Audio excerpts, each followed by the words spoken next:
ഷമീം ഖാൻ്റെ 3 പ്രൊജക്റ്റും ഒരു പുള്ളിനെ അറിയുന്നൊരു സുഹൃത്ത് എന്നുള്ള അർത്ഥത്തിൽ എന്നിൽ എക്സൈറ്റ്മെൻറ്റ് ഉണ്ടാക്കുന്നത് എങ്ങനെയാണെന്ന് ചോദിച്ചു കഴിഞ്ഞാൽ, ആ 3 പ്രൊജക്റ്റിനും ഒരു ഇൻ്റലക്ച്വൽ തലമുണ്ട്.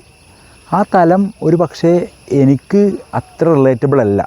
അതായത് ഞാൻ അത്ര വലിയൊരു ആളൊന്നുമല്ല. അപ്പം എനിക്കത് ഞാൻ ഇപ്പോൾ അന്ന് പഠിക്കുമ്പോൾ തന്നെ, കോളേജിൽ പഠിക്കുമ്പോൾ തന്നെ അവരുടെ ഒരു ഗ്യാങ് ഓഫ് ആൾക്കാരെന്ന് പറയണമെങ്കിൽ കുറച്ചും കൂടിയും എന്താ പറയുക, കുറച്ചും കൂടി വലിയ ടൈപ്പ് തോട്ടുള്ള ആൾക്കാരായിരുന്നു. ഞാൻ എൻ്റെ സീനിയേഴ്സിൻ്റെ കൂടെയാണ്, ഫൈനലേഴ്സിൻ്റെ കൂടെയാണ് ഞാൻ ആദ്യമായിട്ട് വിബ്ജുവർ ഫിലിം ഫെസ്റ്റിവലിനൊക്കെ പോകുന്നത്. അപ്പം നമ്മുടെ ഒരു മാസ് മസാല കമേഴ്ഷ്യൽ ടെംപ്ലേറ്റിൽ അന്നും ഇന്നും നിൽക്കുന്ന, അത് നല്ലതോ മീൻസ് മോശമാണെന്നല്ല ഞാൻ പറയണത്, അത്തരമൊരു ധാരണയുടെ പുറത്ത് എക്സിസ്റ്റ് ചെയ്യുന്നൊരു മനുഷ്യനാണ് ഞാൻ. അപ്പം എന്നെ ഇവരുടെ തോട്ടും ഇവരുടെ ഇൻഫ്ലുവൻസും കുറേ വലിയ രീതിയിൽ നമ്മളെ ഇൻഫ്ലുവൻസ് ചെയ്തിട്ടുണ്ട്, നമ്മളെ ലൈഫിലേക്ക് ഇൻവോൾവ് ചെയ്തിട്ടുണ്ട്.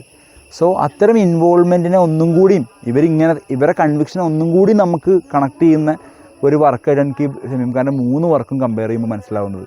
കാരണം ഈ 3 വർക്കിനും അതിൻ്റേതായ ഒരു ഓർഗാനിക് സ്വഭാവമുണ്ട്. അപ്പോൾ നമ്മളൊക്കെ എന്താ വെച്ചാൽ ഇപ്പോൾ ടെക്നിക്കൽ റൈറ്റേഴ്സും ടെക്നിക്കൽ ഫിലിം മേക്കിങ്ങും ആകുമ്പം അത്രത്തോളം ഓർഗാനിക് സ്വഭാവം ഉണ്ടാവും എന്നുള്ളതിനെക്കുറിച്ച് നമുക്ക് എപ്പോഴും നിരാശ ഉണ്ടാവാറുണ്ട്. നമുക്കൊരു ഓർഗാനിക്കായിട്ടൊരു പരിപാടി സ്ട്രക്ചർ ഇല്ലാതെ ഒക്കെ നമുക്ക് ചെയ്യാൻ പറ്റുമോ എന്നുള്ള എപ്പോഴും ഞാൻ അതിനെക്കുറിച്ച് നിരന്തരമായി ഞാൻ ആലോചിക്കാറുണ്ട്. അപ്പം അത്തരം ആലോചനകളൊക്കെ കാറ്റിൽ പറത്തിക്കൊണ്ട് നമുക്ക് തോന്നുന്നത് എന്താണോ ചെയ്യുക എന്നുള്ളൊരു ആർട്ടിൻ്റെ ഒരു സ്വാതന്ത്ര്യം ഉണ്ടല്ലോ, ആ സെലിബ്രേഷനാണ് എനിക്ക് 3 വർക്കിലും കാണാൻ പറ്റുന്നത്. ഒരു സുഹൃത്ത് എന്നുള്ള അർത്ഥത്തിൽ ഞാൻ ഭയങ്കര എക്സൈറ്റഡ് ആണ്. അതുകൊണ്ട് തന്നെ ഭയങ്കര അടിപൊളിയാണ് പരിപാടി.